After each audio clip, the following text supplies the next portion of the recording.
Los soviéticos han matado a todo un... Los soviéticos destruyeron un mar y su entorno. El mar de Aral fue alguna vez una fuente de vida para millones en Asia Central. Estaba lleno de vida y peces, y era el cuarto lago más grande del mundo. Pero la avaricia lo destruyó. La Unión Soviética destruyó un mar de 300 millas de largo.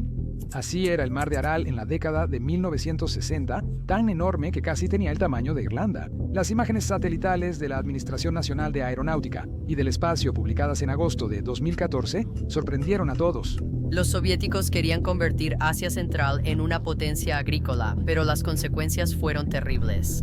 La fuente de vida para millones estaba muerta por primera vez en la historia moderna. Toda la cuenca oriental del mar de Aral en Asia Central se había secado por completo. Hoy solo queda un gran desierto de sal y polvo llamado Aralkum. El calentamiento global o cambio climático no es la causa de esto. Este mar gigante desapareció por un error soviético, una avaricia que lo destruyó todo. Esto será una fuerte exposición de los errores de la Unión Soviética, algo que no le agrada a YouTube, y por eso probablemente no promocionen este video en el algoritmo, a menos que tú lo obligues dándole clic al botón de me gusta. Para saber qué le pasó al mar, debes entender dónde estaba. Este mapa muestra los estanes, países cuyo nombre termina en stan, palabra que en persa significa tierra, como Kazajistán, Turkmenistán y Uzbekistán. Estas naciones forman parte de Asia Central, una región principalmente árida con 3/4 partes de su superficie cubiertas por desierto. Aquí está el mar de Aral. Lo primero que debes saber es que este lago no desemboca en el océano. No tiene a dónde ir. A este tipo de cuerpos de agua se les llama lagos endorreicos. Por ejemplo, el mar Caspio y el mar Muerto también son lagos endorreicos. En verano, la temperatura puede alcanzar hasta unos 100 grados Fahrenheit o cerca de 38 Celsius, y en otras estaciones, fuertes vientos soplan a través de esta región, haciendo que millones de galones de agua se escapen o se evaporen. Desde el final del Pleistoceno hasta la década de 1960, el mar de Aral se mantuvo por el agua proveniente del deshielo de la nieve en las montañas Tian Shan y subcordilleras, ubicadas a cientos de millas en las fronteras del sureste de Uzbekistán, Kirguistán y Tayikistán. De estos picos surgieron los dos grandes ríos de Asia Central, el Amudarya, el mayor, y el Sirdarya, que llegaban al mar desde el sur y el norte. El río Sirdarya aportaba 21.000 millones de toneladas de agua y el Amudarya 38.000 millones. En 1960 juntos suministraban casi 59.000 millones de toneladas de agua al año, más lo adicional de las lluvias estacionales. Para que te des una idea, es suficiente agua para llenar casi 22 millones de albercas olímpicas. En ese momento había más de 1.000 islas pequeñas en el mar, pero desde 1961 comenzaron a disminuir. Los barcos capturaron el 20% del pescado de la Unión Soviética y la industria empleaba a miles de personas.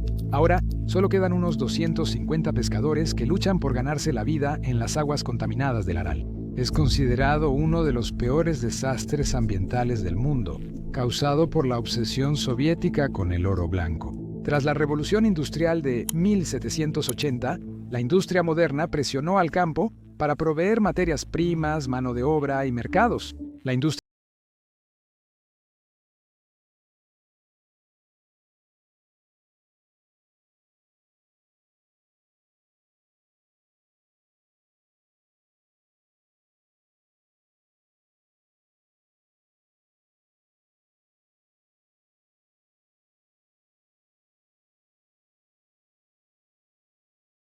de Estados Unidos. Cuando los cultivadores de algodón de Estados Unidos entraron al mercado global en la década de 1790 tras la revolución en Saint-Domingue, rápidamente se volvieron dominantes. En 1800, el 25% del algodón en Liverpool, principal puerto algodonero, venía del sur de Estados Unidos. 20 años después, subió a 59%.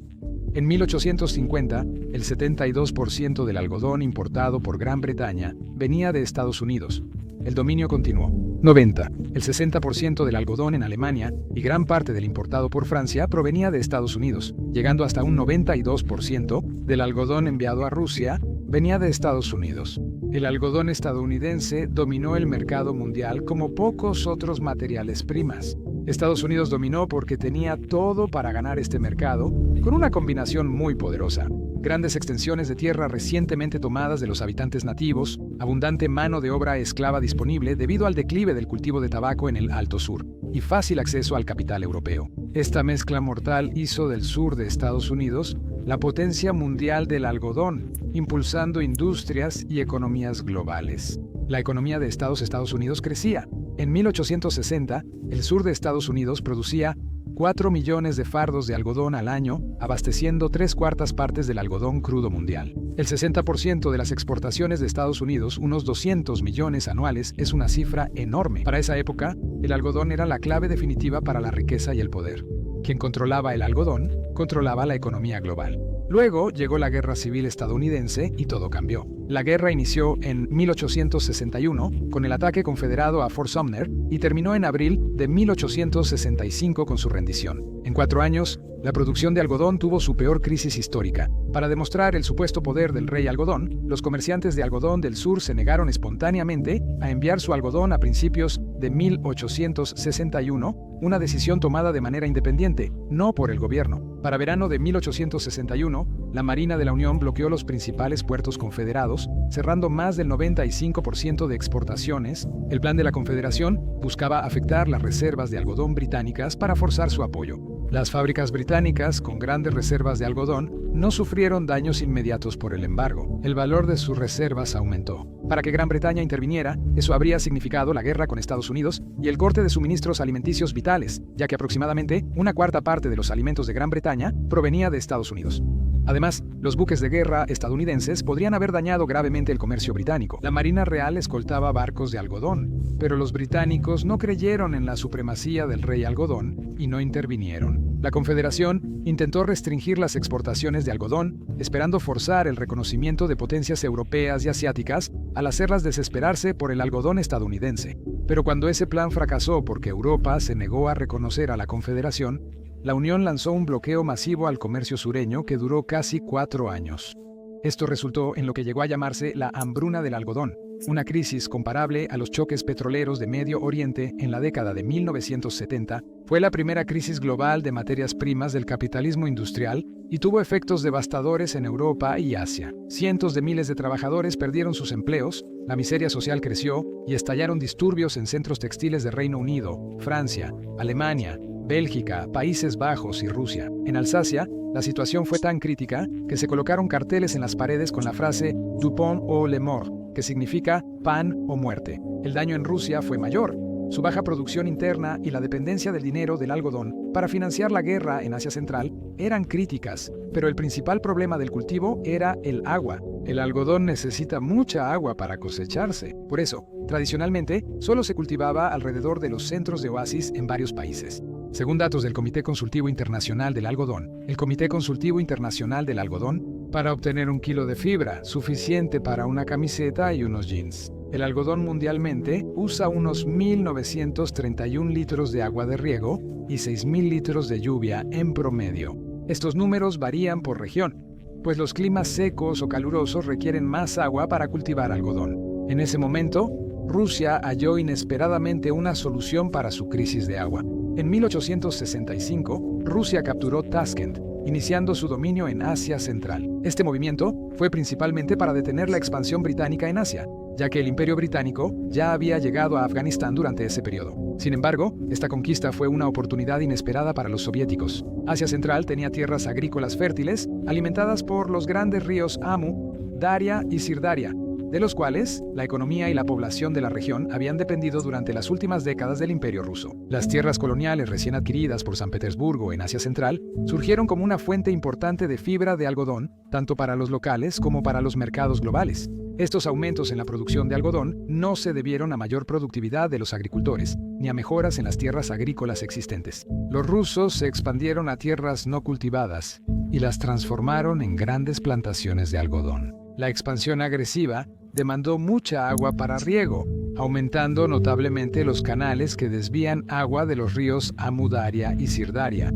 En 1870, el primer gran proyecto de irrigación en Uzbekistán inició la iniciativa de irrigación de la estepa del Ambre. El objetivo era establecer colonias de cultivo de algodón y aumentar los rendimientos en regiones como Jiva, Bujará y Samarcanda. Mejoraron los sistemas de irrigación en Jiva y Bujará, construyeron nuevas represas pequeñas y muchos canales de irrigación.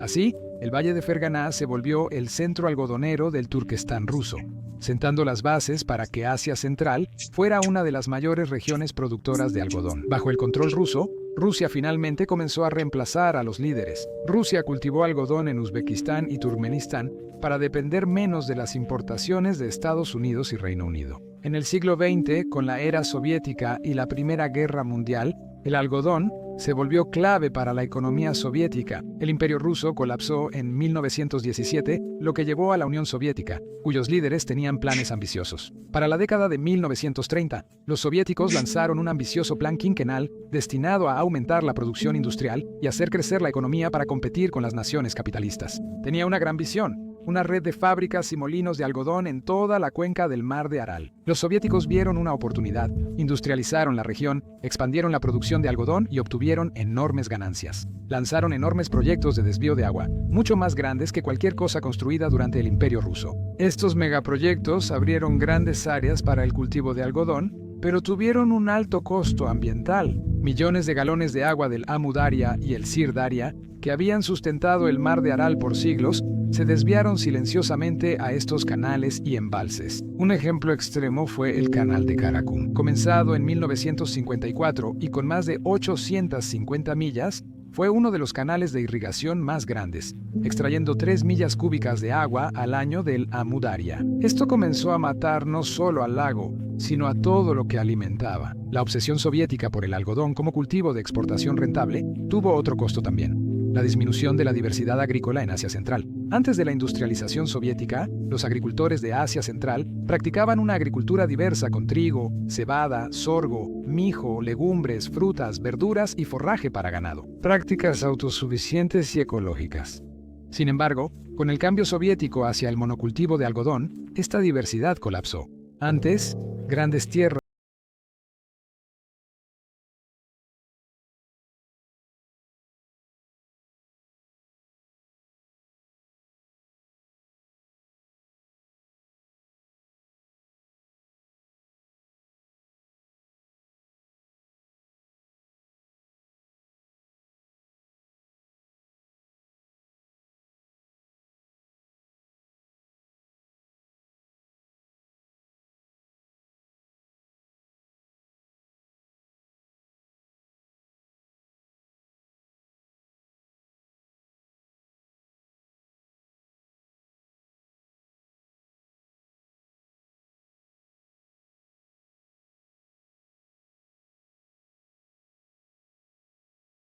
temprana de la Organización de las Naciones Unidas para la Alimentación y la Agricultura, aunque la producción de arroz y trigo creció en Uzbekistán y Kazajistán, siguió muy por debajo de la superficie destinada a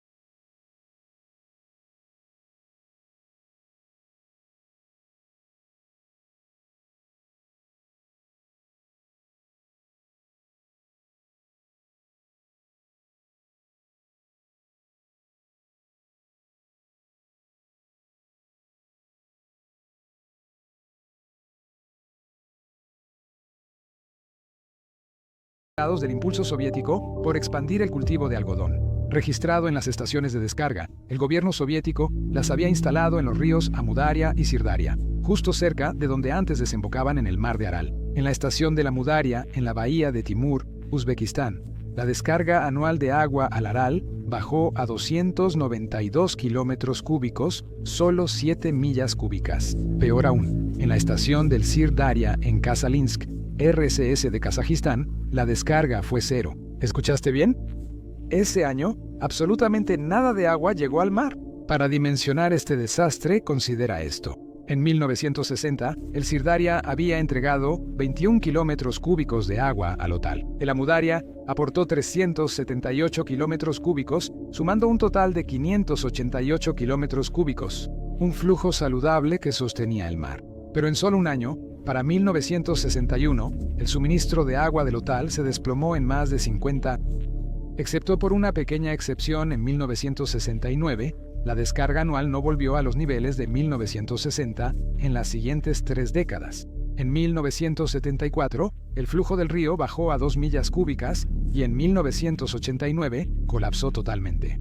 En menos de 30 años, el mar de Otal perdió más del 90% de su agua, ya que solo 1 milla cúbica llegaba al mar. La pérdida del mar de Otal era claramente visible, pero los soviéticos simplemente cerraron los ojos, todo en nombre de obtener más ganancias. La mayor parte del aumento en la producción de algodón no se debió a cambiar tierras de otros cultivos al algodón. Los soviéticos seguían sumando tierras a la producción, extrayendo más agua de la Amudarya y el Sirdarya.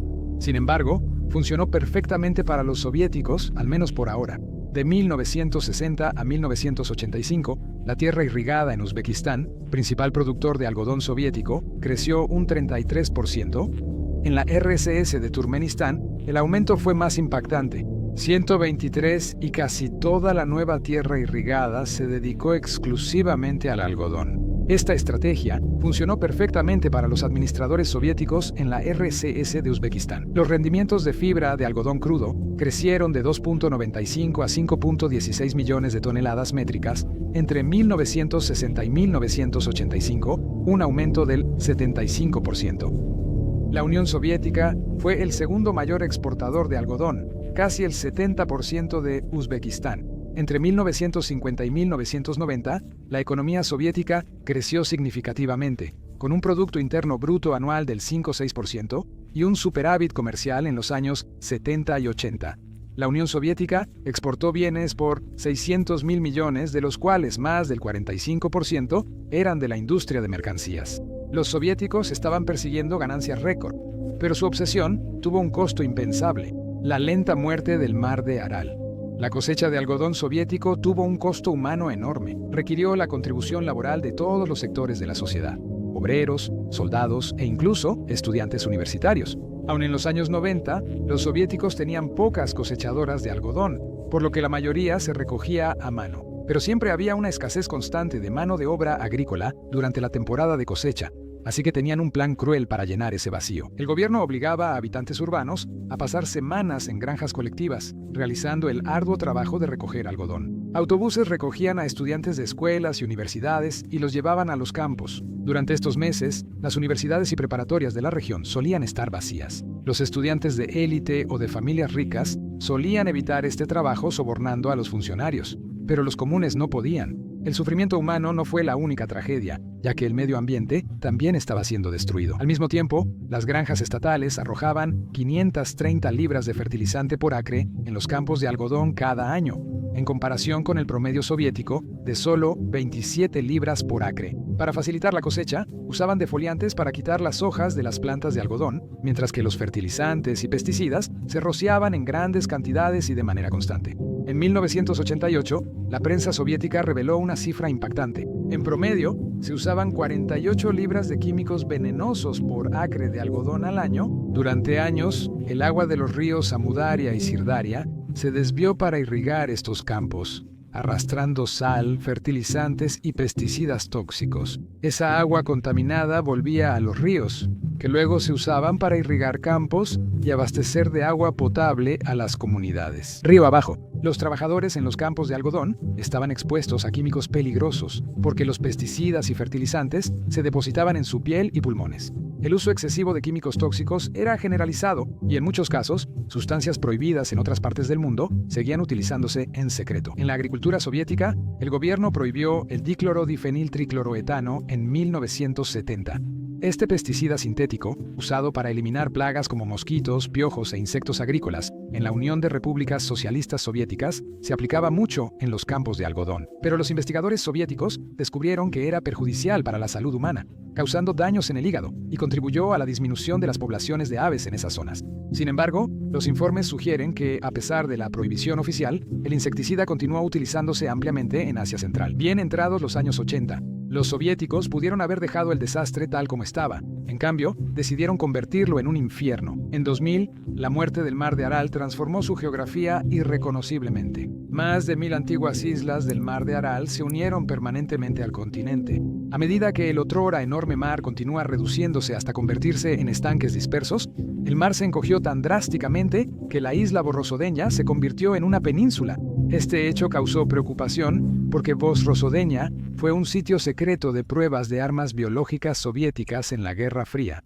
Allí se experimentó con patógenos peligrosos como la tularemia y la peste bubónica. En los años 80, enterraron cientos de toneladas de bacterias vivas de anthrax en la isla. En 1999, científicos hallaron esporas de anthrax vivas, lo que provocó una limpieza liderada por Estados Unidos en 2002 para descontaminar los sitios de entierro. Pero durante la era soviética, nada de esta información fue revelada. La verdad permaneció oculta hasta que la Unión de Repúblicas Socialistas Soviéticas colapsó en 1991. A medida que las aguas del mar de Aral desaparecieron, su lecho marino quedó expuesto, dejando atrás una gruesa capa de sal y polvo. En 1997, al caminar por el lecho seco, los investigadores vieron capas de sal con caracoles marinos, restos de un antiguo ecosistema. Para entonces, ya habían desaparecido 80 especies que vivieron en el Aral. La cuenca del Aral está en la ruta de los vientos del oeste en Asia Central. Con más de 50.000 kilómetros cuadrados de lecho marino expuestos, los vientos llevaron grandes nubes de sal y polvo tóxico por la región.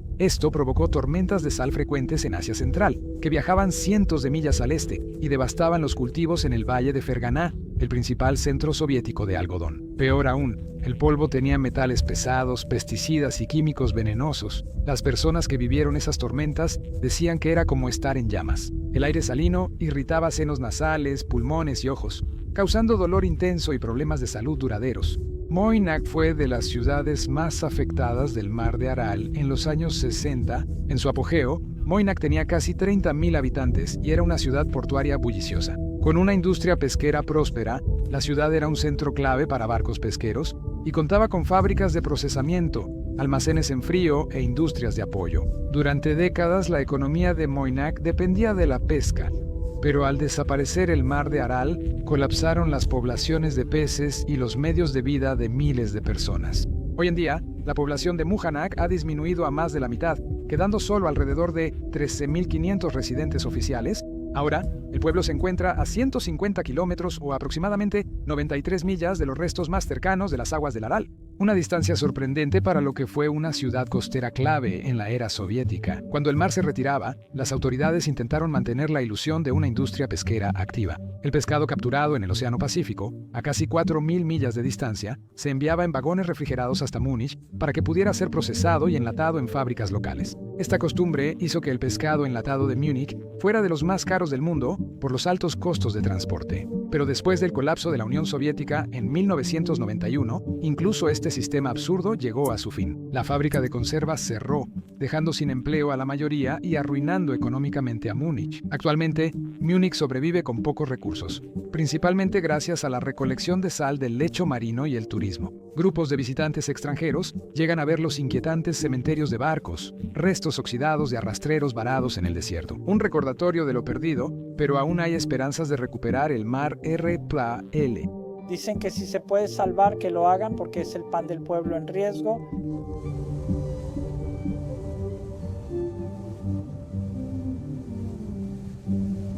Quizás sea eso. Quedamos. Hablamos de que el nieto lo vea.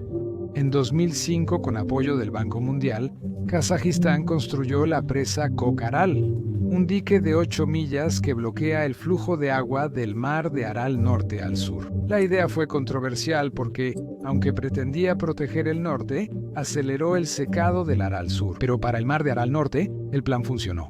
Después de la construcción de la presa Koch-Aral, el mar de Aral norte comenzó a regresar, llegando a estar a solo 20 kilómetros o aproximadamente 124 millas de la ciudad de Aralsk. Una vez más, por primera vez en décadas había esperanza, pero no todo son buenas noticias. Aunque la presa Koch-Aral resultó ser un éxito, la regeneración completa del mar requiere un desarrollo adicional. La segunda fase del proyecto busca expandir el mar de Aral norte a 3.913 kilómetros cuadrados y 34 kilómetros cúbicos de volumen. Aún está en curso, en 4 o 5 años. Sin embargo, ya hay señales de que el agua en el mar de Aral norte podría estar bajando de nuevo y la salinidad aumentando. La recuperación no está garantizada porque el mar depende del flujo constante del río Surdaria, que sigue siendo débil e inestable. Los países que rodean el mar de Aral todavía dependen mucho de la producción de algodón. Todos ellos requieren enormes cantidades de agua para mantener su agricultura y sus necesidades domésticas. Por ello, la distribución del agua es ahora un tema político muy delicado en la región, excepto Kazajistán, que ha mostrado gran interés en revivir el norte del mar de Aral. Uzbekistán, Kirguistán, Turkmenistán y Tayikistán priorizan sus necesidades de irrigación, relegando la restauración del mar de Aral a un segundo plano. Para muchos, esta falta de acción colectiva ha afectado más a Uzbekistán. Cerca de 2 millones de uzbecos de unos 35 millones aún participan directamente en la cosecha de algodón. La gran dependencia del algodón es una razón principal de ingresos y estabilidad económica. Uzbekistán nunca ha tratado el declive del NRLC con urgencia, pero ahora incluso la fuente de la Amudarya está en peligro.